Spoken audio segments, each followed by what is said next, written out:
Good morning, all of you. Today we'll start physical world remaining part.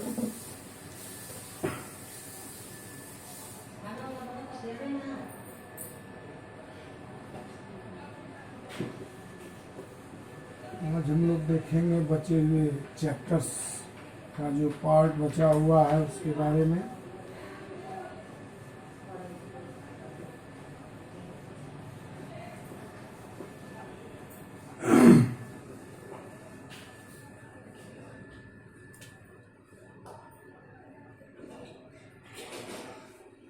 Physics, what is physics हो चुका है। Physics made up of Greek word physis. Physis means nature, study of natural world. It is also called natural phenomena, study of natural phenomena, concept of space, time, motion and energy. Physics deals the basic nature law of basic nature. Physics जो होता है वो basic nature को deals करता है. Law, nature में जो भी फिनोमिना होता है उसकी स्टडी हम लोग साइंस के जिस ब्रांच से करते हैं उसको हम लोग फिजिक्स करते हैं. हो चुका है फिजिक्स के बारे में. इसमें दो थ्रस्ट हैं, दो प्रिंसिपल हैं इसके. To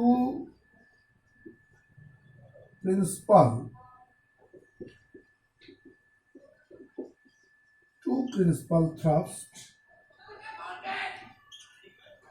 in physics. पूछा जाता है कि कितने प्रिंसिपल हैं. दो प्रिंसिपल हैं. To principle of thrust in physics of thrust. In physics, first one is the unification. Second is the reductionism. First one is unification, second is the reduction. Unification means एक ऐसा law बनाया जाए जिससे nature के, universe के जो भी phenomena है उस सारे फिनोमिना को एक ही फॉर्मूले से, एक ही लॉ से डील कर लिया जाए. And single law deal by different types of phenomena.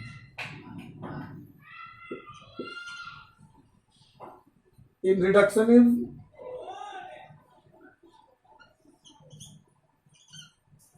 in these thrust,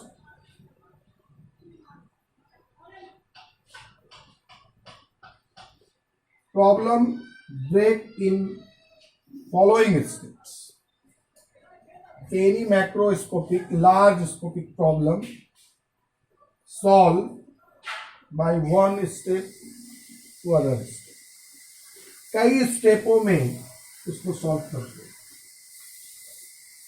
ऐसा लॉ बनाए, ऐसी स्टडी करें जो एक ही लॉ से सारे स्टेप सॉल्व हो जाए, उसको कहा जाता है यूनिफिकेशन. और कोई बड़े सॉल्व प्रॉब्लम को कई स्टेप में अगर उसको सॉल्व किया जाए तो इसको कहते हैं रिडक्शनिज्म. इसका बेस्ट एग्जांपल यूनिफिकेशन का Apple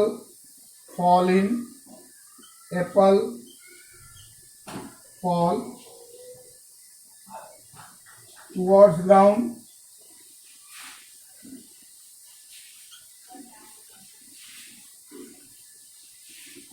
and moon or moon revolve revolve around the अर्थ। ये दोनों ऑर्गेनाइज होते हैं ग्रेविटेशन,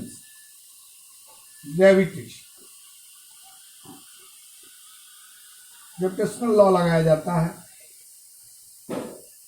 एप्पल का डाउनवर्ड गिरना, मून का, सन का या अर्थ का रिवॉल्व होना, revolution of earth around sun, revolution of moon around earth, all are deals with gravitational.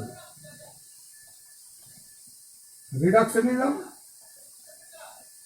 suppose that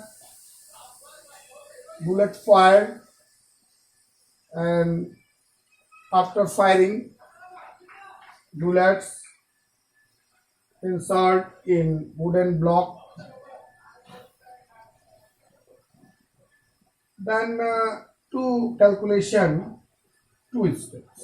First is the wooden block h height. After inserting h height increase from the ground. Complex या मैक्रोस्कोपी level पर जो problem solve करेंगे हम लोग reductionism होगा। और microscopy क्या ये कहा जाए कि एक ऐसा लॉ बनाया जाए, एक ऐसे लॉ के अकॉर्डिंग हम लोग सारे फिनोमिनास को देख लें, उसको कहा जाता है यूनिफिकेशन। तो ये बेस्ट है, इसको याद रखेंगे, unification and reductionism.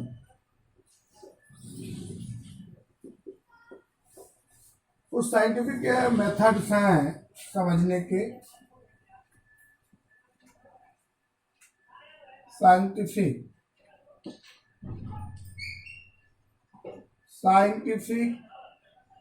Method,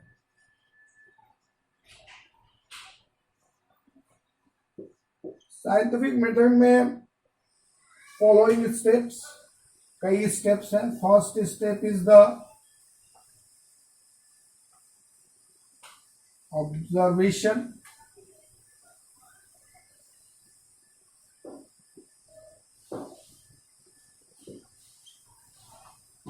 first में ऑब्जर्व किया जाता है। Second experiments,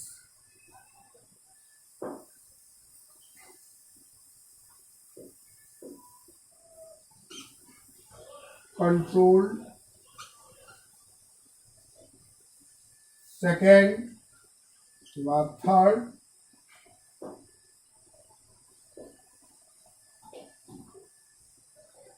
qualitative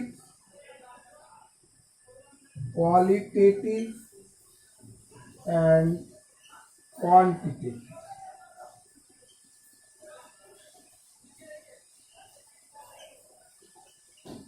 Qualitative and quantitative reasoning,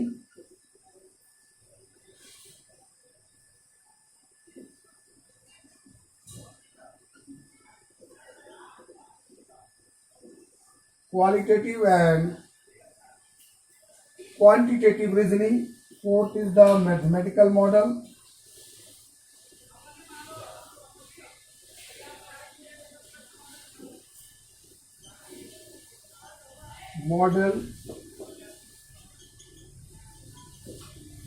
Fifth is the prediction.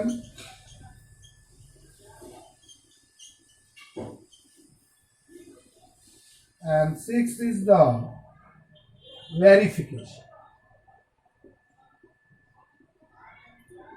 Science में आपने पढ़ा है, बताया गया है, science is the systematic knowledge, systematise and organised. First observe करते हैं, देखते हैं, किसी भी फिनोमिना, नेचुरल फिनोमिना को देखा जाता है, फिर उसको कंट्रोल्ड एक्सपेरिमेंट, लैब में लाकर उसका एक्सपेरिमेंट करते हैं। Third is qualitative and quantitative. Qualitative properties के बारे में, क्वांटिटेटिव अमाउंट्स के बारे में, उसकी रीजनिंग के बारे में स्टडी होगी। Fourth is the mathematical model, formula बनाते हैं। फॉर्मूला का फॉर्मेशन मैथमेटिकल हो जाएगा। फिर उस फॉर्मूले का प्रिडिक्शन क्या है उसको अप्लाई करते हैं। अप्लाई करने के बाद फोर्स इक्वल टू, जैसे आ गया एम ए, तो F equal to M A है तो एक्सेलरेशन आप फाइंड कर लेंगे। Force suppose that 2 Newton's and mass is 1, so acceleration is 2 metre पर सेकेंड स्क्वायर। अब वो 2 मीटर पर सेकेंड स्क्वायर वेरिफिकेशंस में सही हो गया तब तो हम लोगों का ये अब जो साइंटिफिक मेथड सही है। नहीं, अगर ये गलत हुआ तो फिर हम फर्स्ट कहाँ आते हैं, ऑब्जर्वेशन। तो साइंटिफिक मेथड आपको जानना होगा क्या क्या स्टेप्स होते हैं, ये भी आता है, पूछा जाता है कि साइंटिफिक स्टेप। तो ओनली साइंटिफिक स्टेप राइट करना है आपको। ऑब्जर्वेशन, एक्सपेरिमेंट कंट्रोल या एक्सपेरिमेंटल कंट्रोल या एक्सपेरिमेंट कंट्रोल, एक्सपेरिमेंट भी लिख सकते हैं। कंट्रोल्ड होना चाहिए। Qualitative quantitative reasoning. Fourth is the mathematical model. Fifth is the prediction and sixth is the verification.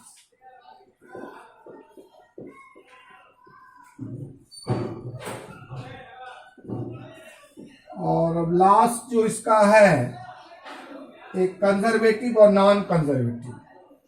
Conservative physical quantity क्या है? Which physical quantities do not very with very of time, that is the conservative. Non conservatives, which physical quantity very with time, very with very of time. Conservatives always conserve, all do not vary with vary of time. But non-conservatives physical quantities is vary with vary of time. दो तरह की physical quantities हो जाएंगी, एक conservative and second is the non conservative.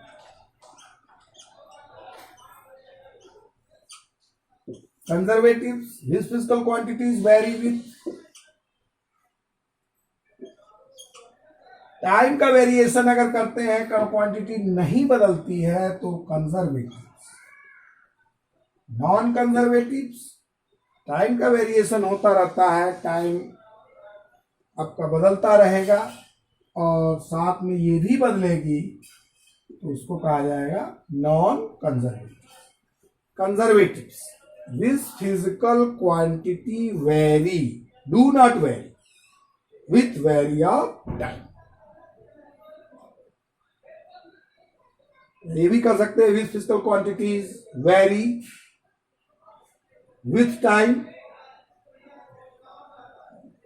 Non conservative, conservative में बोल सकते हैं आप this physical quantity do not vary with time, do not vary, do not vary with time, time is always variable। Do vary, this physical quantity do vary with time। So quantities are divided conservative and non-conservative। Physical natural law is conservative। Charge conservation, mass energy conservations, linear momentum conservations, angular momentum conservation, सब ये सब आपको पढ़ने हैं।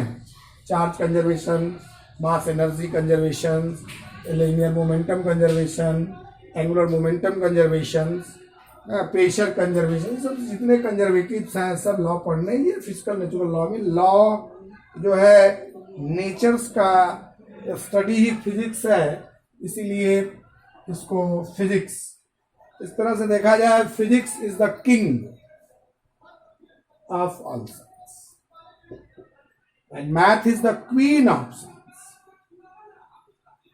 Chemistry is the collection of stamp. Stamp का जैसे collection किया जाता है वो collection of stamp. Physics the king को किंग बोला जाता है, मैथ को क्वीन बोला जाता है, मतलब राजा फिजिक्स है, रानी क्या है, मैथ, और कलेक्शन ऑफ स्टम्प क्या है, chemistry. So physics is the very interesting subject. And following fundamental natural fundamental force found, इसको देख लिया जाए, लास्ट टॉपिक, आज ये खत्म हो जाएगा। Fundamental forces, fundamental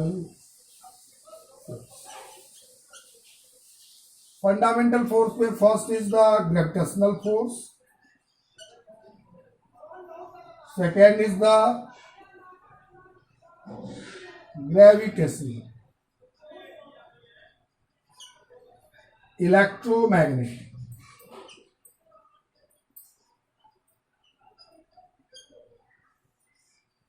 week nuclear force,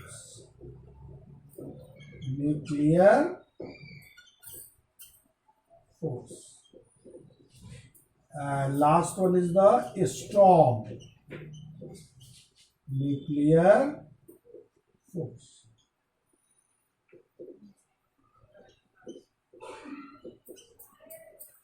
First is the gravitational, second is the electromagnetic, third is the weak, fourth is the strong. It is a very weak force acted between two mass of body or all object in universe. Act between the all objects, जिसमें भी मास होगा उसमें gravitational force लगेगा। ये charge body के बीच में लगता है। Electromagnetic force acted between the charge body, strong nuclear force acted between the neutron and proton, heavier particles. Weak nuclear force during the process of nuclear process, act between the neutrino and beta particles. Neutrino and beta. तो ये week nuclear force, ये strong nuclear force, ये सबसे कमजोर force यही है, gravitational. तो basically in physics fundamental forces are mainly 4 types. इसको डिवाइड करेंगे तो 2 टाइप्स और हो जाएगा, electric force and magnetic force. ये लॉन्ग रेंज फोर्स होता है, ये भी लॉन्ग रेंज फोर्स होता है, बट ये शॉर्ट रेंज होते हैं। ये दोनों क्या होते हैं, शॉर्ट रेंज होते हैं, short range force. Both are the long range force, long range, infinite. Range is infinite. Range is not infinite. 10 to the power minus 15 meter approx, and 10 to the power minus 60 meter approx. Relative strength की अगर बात करें तो strong nuclear force का relative strength जो होता है 1 होता है। इसकी बात करें हम लोग इलेक्ट्रोमैग्नेटिक की, तो इलेक्ट्रोमैग्नेटिक का 10 टू द पावर माइनस 2 होता है रिलेटिव स्ट्रेंथ। वीक न्यूक्लियर की अगर बात करें हम लोग तो इसका relative strength 10 to the power minus 13 के लगभग होता है, और सबसे ये है 10 to the power minus 39। Relative strength 10 to the power minus 39 for gravitational force, और 10 to the power minus 2 electromagnetics, weak nuclear 10 to the power minus 13। कहाँ लगेंगे, ये मास वाले बॉडी में लगेगा, ये चार्ज बॉडी में लगेगा, ये वाला न्यूक्लियर प्रोसेस में लगता है। जब न्यूक्लियर प्रोसेस होता है उसमें अल्फा बीटा गामा निकलते हैं स्पॉन्टेनियसली, एंड न्यूट्रिनो और वो बीटास के बीच में लगता है। और ये वाला जो स्ट्रॉन्ग है, it is the heavier particles, elementary particles. Suppose that inside nucleus, proton and neutron bound by these strong nuclear force। इसका रिलेटिव ऑर्डर क्या हो जाएगा, इसका ऑर्डर यही है, nuclear force is greater than electromagnetic force, and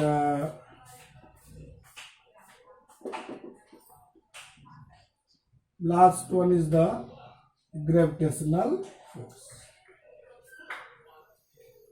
सबसे तगड़ा nuclear, electromagnetic, gravitational force से स्ट्रॉन्ग फोर्स है weak nuclear force, but it is the weak comparison to strong and electromagnetic. मतलब gravitational nuclear force, strong nuclear force, इसको एक तरह से और लिख सकते हैं आप, सबको लिखना हो तो strong nuclear force, electromagnetic force and weak nuclear force. Last one is the gravitational force. Gravitational force is very weak force. It is always attractive in nature. Always attractive. Always attractive in nature. But it is the depend on the nature of charge. It is attractive or repulsive. Clear? तो इस chapter में इतना ही। अगले videos में, अगले class में हम लोग इसमें केवल यही जानना था कि क्या क्या चीज़ें पढ़नी है, ज़्यादा इंपॉर्टेंट नहीं। सबसे ज़्यादा इंपॉर्टेंट ये है फिजिक्स का डिफिनीशंस है या और उसका मेथड है, आपको 6 मेथड बताया गया था, ऑब्जर्वेशन, एक्सपेरिमेंट, कंट्रोल और कंट्रोल, उसके बाद रीजनिंग वाला है जो qualitative and quantitative, mathematical form, model, prediction and last one is the verification. Verifications अगर सही है तब तो सही है, नहीं तो फिर ऑब्जर्वेशन शुरू करते हैं हम लोग। उसके बाद हम लोग कंजर्वेटिव, नॉन कंजर्वेटिव, कितने थ्रस्ट है, 2 प्रिंसिपल ऑफ थ्रस्ट है, यूनिफिकेशन एंड रिडक्शनिज्म को याद रखना है आपको, नाम याद रखना है किसमें क्या पाया जाता है और कितने टाइप्स के फंडामेंटल फोर्सेस होते हैं ये जानना है। और संस्कृत लैंग्वेज में फिजिक्स को भौतिकी बोलते हैं, संस्कृत में साइंस को विज्ञान बोला जाता है, इल्म अरबिक में इल्म बोलते हैं, और दोनों का मतलब टू नो होता है, नॉलेज होता है, और साइंटिया वर्ड से, लैटिन वर्ड से बना हुआ है साइंस, वो जानेंगे आप। फिजिक्स आपका बना हुआ ग्रीक वर्ड से बना है फ्यूसिस, टू नो के बारे में physis study of natural phenomena, या it is the study of basic nature, natural law of nature, it is the king, it is the base of, it gives the base of all sciences. So जो आपको notes दिया गया सब चीज़ इसमें complete है, उसका आप रीडिंग मारेंगे और इसको देख लेंगे। Okay, thank you.